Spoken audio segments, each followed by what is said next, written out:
오늘 보실 말씀은 갈라디아서 4장 21절에서 31절 말씀입니다. 갈라디아서 4장 21절에서 31절 말씀입니다. 내게 말하라. 율법 아래에 있고자 하는 자들아, 율법을 듣지 못하느냐. 기록된 바 아브라함에게 두 아들이 있으니 하나는 여종에게서 하나는 자유 있는 여자에게서 낳다 하였으며 여종에게서 육체를 따라 낳고 자유 있는 여자에게서는 약속으로 말미암았느니라. 이것은 비유니 이 여자들은 두 언약이라. 하나는 신의 산으로부터 동을 낳은 자니 곧 하갈이라. 이 하갈은 아라비아에 있는 신의 산에서 지금 있는 예루살렘과 같은 곳이니 그가 그 자녀들과 더불어 종로를 타고 오직 위에 있는 예루살렘은 자유자니 곧 우리 어머니라. 기록된 바 잉태하지 못한 자여 즐거워하라. 상고를 모르는 자여 소리질러 외치라. 이는 홀로 사는 자의 자녀가 남편 있는 자의 자녀보다 많다 하시니 형제들아 너희는 이삭과 같이 약속의 자녀라.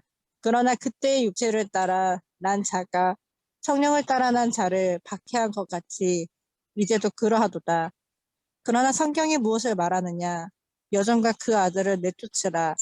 여종의 아들이 자유 있는 여자의 아들과 더불어 유업을 얻지 못하리라 하였느니라. 그런즉 형제들아 우리는 여종의 자녀가 아니요 자유 있는 여자의 자녀니라. 아멘. 아멘, 아멘, 감사합니다. 오늘은 너희는 약속의 자녀라 라는 표현으로 긴 여정 끝에 4장, 이제 곧 갈라디아서가 몇 주만 더 하면 끝납니다. 계속해서 길어지면서 똑같은 말인데 또 다양하게 이야기를 하고 있어요. 갈라디아 교인들이 얼마나 힘겹게 이단들과 대치되어 있는지 바울의 심정이 이렇게 보이는 순간인 것 같습니다. 2011년 10월 25일 날 노컷뉴스 사이면에, 물론 다른 데도 많이 나왔습니다만 제가 봤던 것은 노컷뉴스 사이면에 보면 이런 토픽이 있었습니다. 고양이인 줄 알고 키웠는데 알고 보니 살쾡이였더라. 아마 이게 좀 생각이 날 수도 있을 것 같아요. 이런 것들이 많습니다. 고양이인 줄 알고 길고양이를 데려다 키웠는데 나중에 보니까 살쾡이였어요. 고양이와 살쾡이의 겉모습이 거의 비슷하답니다. 그런데 본성이 완전히 다르다는 거예요. 살쾡이는 애완동물이 아닌 거죠. 닭을 잡아먹는 맹수입니다. 요즘 우리는 비슷한 것 같아요. 요즘 시대가. 진짜인지 가짜인지 진짜 구분하기 어려운 시대를 살고 있어요. 그렇지 않나요? 가짜 뉴스가 판을 치죠. 이게 진짜인가 싶을 정도로 막 헷갈려요. 이게 가짜인가 싶을 정도로 진짜가 막 혼란스러울 때가 있어요. 그리고 TV나 어떤 매체에 인기가 있다 싶으면 곧바로 뭐가 생기죠? 모독풍. 그렇죠? 그날 저녁에 인기 있는 드라마에 나오는데 누구 연예인 입고 나온 것들이 동대문과 남대문에 새벽이면 쫙 깔리게 돼 있죠. 그래서 어떤 사람은 비싼 브랜드를 그대로 사지만 돈 없는 사람들은 그 이미테이션을 사서 자기를 또 가져가죠. 재밌는 이야기 하나가 있습니다. 어느 농부가 봄에 종자를 샀어요. 종자를 사서 밭에다 싹 뿌렸어요. 그리고 계속해서 일을 해줬죠. 뭐 영양분도 주고 뭣도 해주고 열심히 했습니다. 근데 아무리 해도 이제 뭔가 싹이 나야 되는데 싹이 나지 않는 거예요. 그래서 그의 농사를 완전히 망쳐버렸습니다. 알고 봤더니 씨앗이 가짜였던 겁니다. 이걸 알고 이 농부가 농약을 사서 먹고 자살을 시도했습니다. 죽지 않았어요. 왜 죽지 않았을까요? 농약도 가짜였습니다. 그러니까 가짜가 굉장히 판을 치고 있는 이 시대입니다. 종교적으로도 가짜들이 넘쳐나고 있다는 겁니다. 지금. 근데 이때 당시 벌써 2000년 전에 써놨는데 지금하고 별반 다를 게 없어요. 그리고 우리나라에 이단이 한참 성행했었던데 기억하십니까? 90년 초반에 TV 모든 드라마에 이슈적인 그 드라마에 나오는 내용이 이단들에 관한 이야기였습니다. 영화도 마찬가지였고요. 지금 이런 시대인데 또 한 바퀴 또 뒤집어서 지금 와서는 이제 뭐 워낙 많이 진화된 상태의 이단들이 있죠. 지금도 여러분 피지가 굉장히 청정 지역입니다. 거기에 지금 이단이 판치고 있죠. 우리나라 이단이 들어가서. 지금 거기에 맞서서 싸우고 있는데 그쪽에서 워낙 돈을 뿌려서 그 관리직에 해놨기 때문에 아무리 잡아넣어도 다시 그 나라 법으로 풀어지고 좀 이런 상황이 있습니다. 참 가슴 아픕니다. 가짜들이 성행하는 온갖 이단들이 자신들이 주장하는 진리만이 옳다고 현혹하고 또 분별력이 없는 많은 사람들이 거기에 속아 넘어가죠. 근데 중요한 것은 그겁니다. 이단의 특징은 나를 멸망으로 가게 만들어요. 나를 벼랑 끝으로 끌고 가게 만들어요. 처음에는 그럴싸하게 멋지게 포장해서 나를 막 살려주는 것 같아요. 나를 인정해 주는 것 같고. 근데 조금만 들어가다 보면 내가 가지고 있는 거 모든 걸 다 벗겨먹는 이런 상황들이 됩니다. 여러분 꼭 기억하십시오. 하나님의 복음은 우리를 살립니다. 어떤 상황에서도 나를 인정해 주고 끌어주고 살려주는 역할을 해요. 그리고 누군가를 다 살려줘요. 근데 이단들은 그렇지 않다라는 겁니다. 오늘 바울 시대에도 가짜들이 판을 떴고요. 세상이 흉흉할수록 어려울수록 가짜들이 굉장히 판을 칩니다. 이때 우리가 올바른 이 분별력을 가지고 살아야만 합니다. 갈라디아 교회에서는 다른 복음으로 인해 바울이 전한 진짜 복음이 외면을 당하게 된 거죠. 계속해서 이것 때문에 마음 아파하고 있는 거죠. 바울로서는 왜 너희들이 진짜 복음하고 가짜 복음인 다른 복음을 구별하지 못하니 이게 답답한 거예요. 여러분 분별을 잘하는 사람은 사실 분별력이 없는 사람들 보면 답답하거든요. 근데 그럴 수밖에 없어요. 그 사람은 분별할 수 있는 능력이 없어요. 판단할 수 있는 능력이 없어요. 그렇기 때문에 그냥 그 속에 빠져드는 겁니다. 그게 옳다라고 생각하는 거예요. 그래서 사실은 세뇌라는 말이 굉장히 무서운 거죠. 세뇌가 얼마나 무서운 건지 모릅니다. 북한에서 넘어온 사람들 이야기를 들어보면은 늘 그 사람들이 하는 말이 나만은 이렇게 살지 않는다고 배웠습니다. 정말 가난해서 배고파 죽는다고 들었고 어쩌고 저쩌고 잘못된 이 속에서 그들은 그렇게 살았던 거예요. 그게 진리라고 믿고 살았던 거예요. 근데 어느 날 보니까 거기서 살 수 없는 상황이 되고 목숨을 내놓고 건너오다 보니까 아니구나라는 게 실제로 보고난이 다르더라는 겁니다. 여기까지는 누군가가 미리 걸어왔던 길들이 필요했던 거예요. 그래서 지금까진 갈라디아 교인들을 책망하고 율법과 복음의 차이를 설명을 했던 겁니다. 바울이 계속해서. 야, 유대인이라면 너무나도 잘 알고 있을 거 아닙니까? 아브라함의 이야기를 통해서. 근데 그 율법과 복음의 차이가 무엇인지를 분명하게 가르치고 있습니다. 알고 있어야 될 유대인들이 더 모르더라는 거예요. 아브라함을 자기 조상으로 알고 있는 유대인들이 아직도 여전히 오실 메시아를 기다리고 있습니다. 오늘 본문도 세 개로 크게 한번 잘라서 보고자 합니다. 첫째는 21절에서 23절을 보고 싶어요. 아브라함에게 두 아들이 있었어요. 하갈에게서 난 아들, 사라에게서 난 아들. 엄마가 다른 거죠. 아빠는 똑같고. 이 사실을 제시해 줍니다. 21절에 보니까 율법 아래에 있고자 하는 자들아 율법을 듣지 못하였느냐라고 표현을 해요. 율법 아래에 있고자 하는 자들이라는 말은 율법의 계율, 의식들을 받아들여서 그대로 실천하고 살고자 하는 사람들을 가리킵니다. 또 듣다라는 표현이 있어요. 듣다. 이 말은 유대인들에게 굉장히 중요한 단어인데요. 이는 단순히 육신, 내 몸이 행하는 이 행위가 아니라 하나님의 말씀을 잘 듣는, 경청하는 거죠. 그냥 듣는 게 아니라 경청하는 겁니다. 그리고 그걸 이해하고 그리고 내가 그렇게 살지 못한 것에 대해서 회개하고 그 다음에 순종하는. 그러니까 듣는다는 행위는 그냥 잘 듣는 걸로 끝나는 게 아니라 내면으로 인격적인 활동으로 나타나는 걸 이야기합니다. 그래서 유대인들에게 듣다라는 표현은 굉장히 중요합니다. 그래서 율법을 듣는다.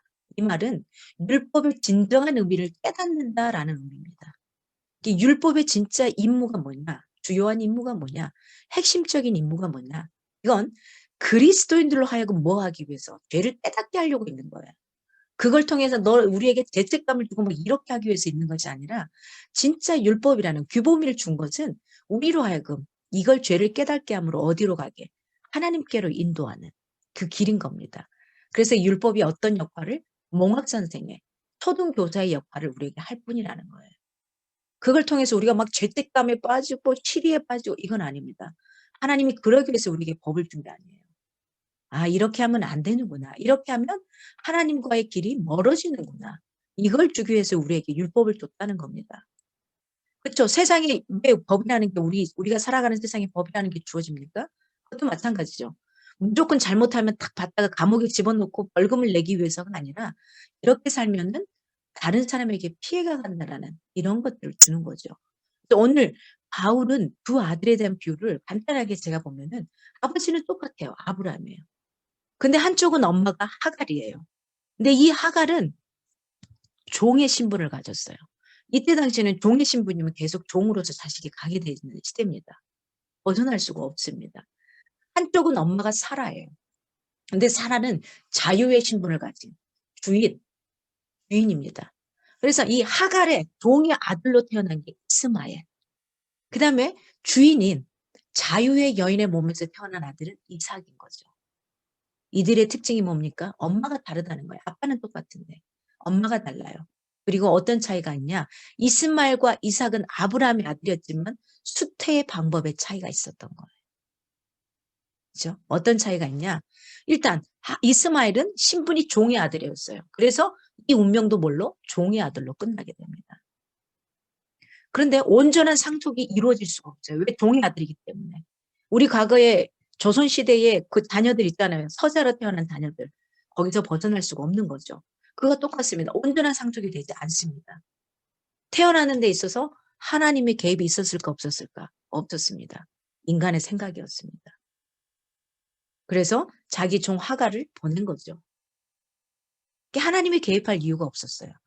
근데 봅시다. 사라의 몸에서 태어난 이 이삭은 자유의 아들이었어요. 그래서 주인의 운명을 타고나는 거죠. 온전한 상속이 이 아들에게 다 이루어질 수 있는 조건을 가진 겁니다. 그리고 누구의 약속에 따라 태어났냐? 하나님의 약속에 따라. 인간의 능력이나 가능성이 완전히 배제된 상태에서 순전히 누구의? 하나님의 약속, 언약의 약속, 그리고 하나님의 능력, 하나님의 은혜로 태어난 게 바로 이삭입니다. 이 두 아들의 비유를 오늘 바울이 갖고 있어요. 왜 아브라함이 예를 들었냐? 유대 민족들은 아브라함의 자손인 걸 굉장히 자랑스럽게 여기거든요. 지금도 마찬가지입니다. 근데 보라고. 어떤 몸에서 태어났느냐에 따라서 다르다라는 거예요. 그걸 이야기하고 있습니다. 이 두 아들의 비유를 통해서 보았듯이 하나님을 섬긴다고 해서 다 똑같은 건 아니라는 겁니다. 유대교도 우리와 같은 여호와 하나님을 섬깁니다. 근데 여전히 그들은 오실 메시아를 예수 그리스도를 인정하지 않은 겁니다. 아직 안 오셨다고 생각하고 있어요.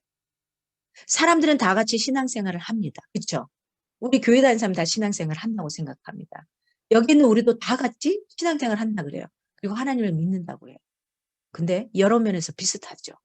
예배 시간이 되면 교회를 찾아가고 뭐 해야 될 것이 있으면 하게 되고 여러분이 해야 될 헌금 있으면 하게 되고 기타 등등 우리가 해야 될 여러 가지 신앙의 생활을 하고 있습니다. 하지만 결정적인 차이가 있어요. 이스마엘과 이삭과 같은 차이가 있다는 겁니다. 육체를 따라 신앙생활을 하느냐 아니면 약속을 따라 내 영적인 이 영역으로 신앙생활을 하느냐에 따라서 엄청난 차이가 있는 겁니다. 육체를 따라 신앙생활을 하는 거 남들 보기에 좋은 대로 그리고 남들한테 흠잡히지 않기 위해서 예배 시간이 되면 꼬박꼬박 그 자리에 가 있고 뭘 하자 그러면 거기 다 해가는 누가 보기에 사람들이 보기에 진짜 멋진 사람이라고 저 사람처럼 신앙생활을 하면 된다고 어쩌면 우리는 종교인으로 있는지도 몰라요. 그러나 이런 육체적인 신앙생활을 하고도 있지만은 그 육체적인 신앙생활이 누구에게 보이기 위한 게 아니라 예수 그리스도가 나를 왜 죽어주셨고 살아나셨고 내가 그 본성을 지닌 자로 그렇게 살아가는 거. 육체적인 생활을 그렇게 해내는 거. 이건 뭐냐? 약속을 따라서 신앙생활을 하는 자.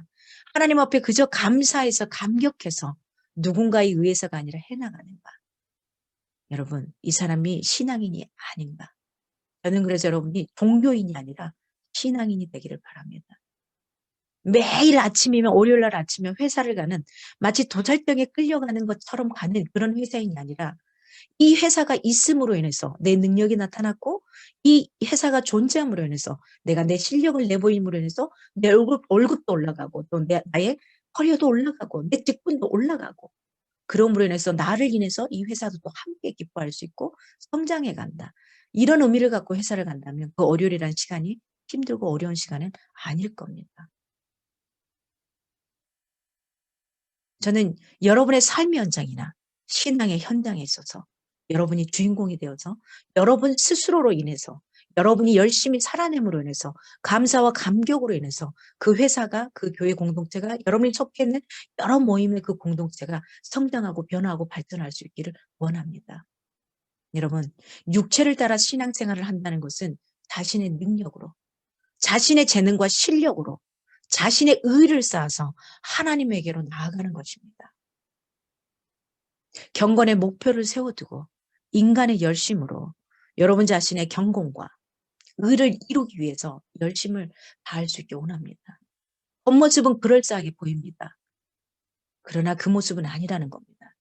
반면에 성령을 따라 난 자, 자신의 노력으로 나을 수 있는 상황이 안 되는 겁니다.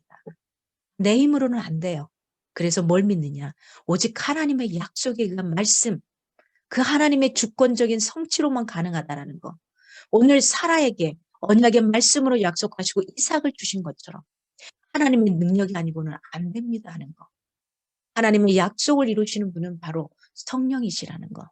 결국 하나님이 원하시는 것은 성령께서 우리 몸을, 내 몸을 사용함으로 인해 하나님의 역사를 이루어 가신다는 거. 이걸 원하시는 삶인 겁니다. 여러분, 육체를 따라 나왔던 이스마엘의 삶을 살겠습니까? 하나님의 언약의 약속을 따라 그때를 기다리며 나오는 이삭의 삶을 사시겠습니까? 여러분의 선택에 놓여 있습니다. 결국 하나님이 원하시는 것은 성령께서 우리 몸을 사용해서 하나님의 역사를 이루기를 원하시는 것입니다. 성도라는 이름, 아주 특별한 자들입니다. 그 어떤 이름보다도 더 멋진 말이 성도입니다. 거룩한 무리. 이 이름보다도 더 값진 건 없습니다. 왜요? 하나님께서 나를 위해 죽으시고 예수 그리스도가 나를 위해 죽으시고 다시 살아나시고 하신 말이 너를 온전하고 거룩해 하기 위해서 내가 다시 부활했다라고 표현하십니다. 그래서 내가 거룩한 자가 되는 겁니다. 이게 바로 성도라는 이름이 주어지는 겁니다. 아주 특별한 방법으로 태어난 하나님의 자녀인 것입니다. 오늘 두 번째로 24절에서 26절을 볼 수 있습니다. 위에 금방 우리가 봤던 그 두 아들의 비유를 통해 두 언약의 관점에서 비유적으로, 풍유적으로 해석을 하고 있습니다. 풍유적이라는 표현은 우리가 중고등학교 때 학교에서 배웠던 단어인데요. 원관념을 표시하지 않고 보조적인 관념을 표시하는, 나타내는 표현이 풍유적인 표현입니다. 이 두 여자는 두 언약에 대한 비유예요. 그리고 어떻게 비유를 했냐면 오늘 본문에 두 산의 비유를 하고 있어요. 하갈과 사라. 이 둘을 언약에 비유하고 있고 산에 비유하고 있는데 하갈은 어디에 비유를 하고 있냐면 시내 산. 우리가 많이 들었죠. 모세의 시내 산. 시내 산의 언약. 모세의 시내 산은 어떤 장면이죠? 십계명을 받은 장소죠. 그래서 여기서는 율법을 받게 되죠. 그래서 이 하갈은 시내 산이 언약으로 율법을 의미하고 있어요. 이게 엣 언약이에요. 엣 언약. 지금 따지면 아라비아에 있는 시내 산. 이 시내 산은 모세를 통해서 주신 엣 언약 율법. 지금은 예루살렘으로 표시하고 있는 팔레스타인입니다. 지금 지역으로는 팔레스타인. 이들은 새 언약으로 메시아가 오셨는데 그분을 거절해요. 그래서 어떻게 되었죠? 십자가에 못 박는 잘못을 하게 되죠. 근데 오늘 이 사라는 새 언약의 복음을 이야기합니다. 그리고 어떤 산을 이야기하냐면 시온산. 그래서 우리가 지금 시온산에서 예배한다라는 표현들을 하게 됩니다. 신약에 오면. 위에 있는 예루살렘이라고 표현을 해요. 위에 있는 예루살렘. 우리의 기업이 될 영원한 하나님 나라를 상징하고 있습니다. 그래서 여기 본문에서 이야기하는 게 바로 이런 겁니다. 하갈은 옛 언약, 율법을 이야기하고 사라는 옛 언약의 율법을 완성하신 예수 그리스도가 온 뒤에 새 언약을 우리에게 허락하시죠. 그래서 사랑이라는 것을 우리에게 주십니다. 내가 너희를 사랑한 것처럼 나를 사랑하고 첫째 계명은 이거이고 둘째 계명은 내 이웃을 네 몸처럼 사랑하라. 이 새 언약을 우리에게 남기셨죠.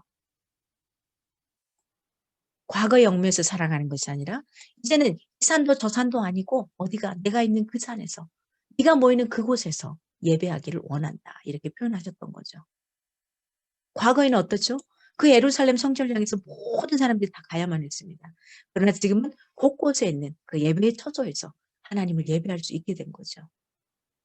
구약의 가나안 땅은 영적인 가나안인 천국을, 예루살렘 성전과 제사제도는 참 성전으로 오신 예수 그리스도, 그의 희생제사를, 혈통을 따르는 육적인 이스라엘은 성령으로 새롭게 된 영적인 이스라엘, 곧 교회를 대표한 것이 되었습니다. 옛 언약의 내용은 이런 겁니다. 너희는 뭐뭐 하라. 너희는 뭐뭐 하지 말라. 명령이죠. 그렇잖아요. 너 이거 지켜라. 너 이거 하지 말라. 매일 보면 이거 있잖아요. 율법적인 계명들이 굉장히 많죠. 근데 이 새 언약은 예수 그리스도가 오신 다음에 이 새 언약은 하나님께서 이렇게 내가 뭔 말이야. 내가 뭔 말이야. 이렇게 내가 너희를 구원하리라. 야, 내가 너를 용서할게. 내가 너희에게 평안을 줄게. 내가 너희를 인도할게. 내가 너희를 보호할게. 내가 너희에게 복을 줄 거다. 옛 언약과 새 언약은 이렇게 다릅니다. 옛 언약은 우리가 주체가 되어야만 했어요. 내가 지켜내야만 했어요. 그렇잖아요. 율법의 장들 내가 지켜내야만 했잖아요. 이거 하면 안 돼요. 저거 하면 안 돼요. 그래서 내가 지켜야만 돼요. 굉장히 괴로웠습니다. 근데 새 언약은 주체가 바뀌어요. 내가 아니라 하나님으로 바뀌어요. 내가 해줄게. 내가 이렇게 해줄게. 내가 너 이렇게 보호할게. 너는 그냥 여기 와서 편히 있으면 돼. 내가 너를 용서해 줄게. 괜찮아. 내가 너희가 세상이 줄 수 없는 평안을 줄게. 완전히 달라집니다. 우리는 단지 이런 약속을 하신 하나님을 믿고 의지하고 신뢰하기만 하면 되는 겁니다. 우리가 맺어야 할 복음의 열매는 내 안에 들어와 계신 성령님의 능력으로 맺어지는 성령의 열매인 겁니다. 오늘 마지막 17절에서 31절에 이야기합니다. 그리스도인들은 하갈이 아닌 자유의 여인인 사라의 자녀임을 강조하고 있습니다. 아니, 율법은 이미 다 내가 완성했는데 너 자유롭게 좀 살면 안 되겠니라고 표현하는 겁니다. 오늘 28절에 형제들아 너희는 이삭과 같이 약속의 자녀다.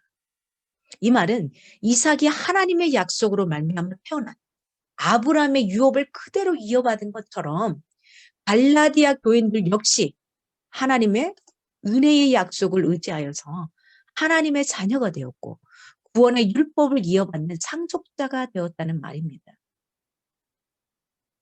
바라야야 인간의 행위가 아닌 너의 어떤 멋진 행위가 아닌 너가 낸 그 물질의 크기가 아닌 네가 똑똑하게 뭔가를 해줘서 하는 그게 아닌 은혜의 약속을 의지하는 자만이 하나님의 자녀이다. 이걸 계속해서 말하고 있습니다. 우리가 하는 모든 행위 특송을 하고 교회 안에서 봉사를 하고 누군가를 돕고 구제를 하고 주님 앞에 헌물을 하고 감사해서 드리고 10분의 1을 구별해서 드리고 이런 행위 모든 것은 그저 하나님이 나를 약속으로 인쳐주신 그 은혜에 감사해서 하는 거라는 겁니다. 우리가 십자가와 부활의 구속을 믿음으로 진정한 거듭난 자라면 우리의 어머니는 살아요. 새 언약의 백성이라는 겁니다. 참 아브라함의 자손이고 하나님 나라를 유업으로 이을 자라는 확신 그리고 위로를 주는 말씀인 겁니다. 하늘 위에 예루살렘 곧 교회는 행위와 상관이 없습니다. 오직 은혜와 약속이면 됩니다. 오직 예수 그리스도의 십자가의 구속의 사랑을 내가 믿기만 하면 됩니다. 그러면 구원받은 성도들의 공동체가 된다라는 겁니다. 그래서 여기 있는 우리는 네가 잘나니 못나니 할 것이 없습니다. 내가 당신보다 더 열심히 기도를 했니 안 했니 이게 필요가 없다라는 겁니다. 내 마음에 영적인 이 자녀로서 유업을 받은 자로서 내가 어떻게 표현해내고 표출해내는가 똑같은 것 같지만 너무도 다른 이스마엘이 될 것이냐 이삭이 될 것이냐 너무도 다른 유업을 받을 자가 된다는 겁니다. 여종의 아들인 이스마엘이 약속의 아들인 이삭을 괴롭히는 장면이 구약에 나옵니다. 희롱하는 사건을 통해서 바울은 구속사적으로 보고 해석합니다. 우리가 깨어서 은혜의 복음 위에 굳게 서 있지 않으면 우리는 언제라도 다른 복음을 쫓아서 율법주의적인 신앙생활을 할 수밖에 없습니다. 우리의 악한 본성은 태생적으로 은혜보다는 자기를 자랑하게 돼 있어요. 그렇잖아요. 자기의 행위를 의지하는 데 익숙해 있어요. 하나님이 해준 것이 아니라 내가 했다가 되는 겁니다. 그러면 이스마엘의 삶을 살 수밖에 없는 겁니다. 나를 통해서 하신 그 하나님, 나를 통해서 그 하나님이 하셨다라고 하신다 그러면 여러분 이삭의 유업을 받는 자로 서 있는 자가 될 겁니다. 그러므로 여러분 세상의 철학과 다른 복음으로부터 우리를 지키기 위해 우리는 날마다 성령으로 충만하여 십자가의 진리를 단단히 붙들어야만 합니다. 2차 세계대전 중에 유태인들이 박해를 받으면서도요. 유태인의 상징인 노란 별, 그걸 자랑스럽게 달고 다녔습니다. 그 박해를 받으면서 그걸 달고 다니면 자기들이 사람들에게 타겟이 되고 모든 사람들에게 우롱의 대상이 되기도 하고 끌려가서 죽음을 맞이할 수도 있음에도 불구하고 하나님의 자녀인 것을 자랑스럽게 여기며 자랐던 그들이었습니다. 주님 다시 오실 그날까지 여러분 서서 진리의 허리띠를 띠고 의의 호심경을 붙이고 믿음의 방패를 들고 구원의 투구와 성령의 검을 곧 하나님의 말씀을 가지고 항상 성령 안에서 깨어 힘써 기도하는 진짜 진리가 너희를 참으로 자유케 하리라는 이 참된 자유인으로서 하나님의 상속자로서 당당하게 하나님의 자녀로서 살아가는 여러분이 되시기를 주님의 이름으로 간절히 축원합니다.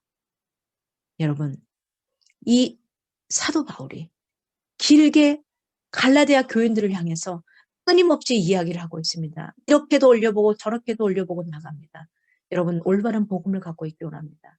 유튜브 창에 하나님의 이름을 빙자해서 이단들이 얼마나 많이 지금 청행하고 있는지 모릅니다. 우리 젊은 청년들을 잡아먹고 있는지 모릅니다. 분별할 수 있는 능력이 저와 여러분의 있기를 원합니다. 분명하게 분별할 수 있기 원합니다. 진짜 우리가 어디에 서야 하는 건지 하나님의 자녀로서 내가 흔들림 없이 있기를 원합니다. 여러분 현혹되지 마십시오. 세상이 복잡할수록 누군가는 우리를 구원자로 달게 오기를 바라고 있습니다. 제가 그런 한 사람을 만났었습니다. 일반인들입니다. 근데 그 사람이 이 젊은 사람들을 굉장히 많이 끌고 가고 있는데 그 사람이 저는 이 구원의 복음의 메시지를 보고 제가 깜짝 놀랐습니다. 분별할 수 없는 겁니다. 자기의 이 답답한 마음을 찾고자 인터넷 속에 계속 헤매다가 무엇이 옳은 것인지를 모르고 속에 빠져서 아멘 아멘 하고 있는 이 청년을 보면서 가슴이 너무 아팠습니다. 그날 저는 하루 종일 아무것도 하지 못하고 주님 앞에 발버둥처럼 기도하기 시작을 했습니다. 여러분, 여러분이라고 안 그러란 법이 없습니다. 내가 옳다라고 생각하는데 검증되지 않은 그것들을 보지 않기를 원합니다. 반드시 검증해서 한번 찾아보시고 조금 뭔가 이상하다면 빨리 그걸 보는 것도 하지 않기를 바랍니다. 올바른 분별력을 가지고 이 세상 가운데 살아있기를 원합니다. 이 시간 여러분 우리 함께 기도하겠습니다.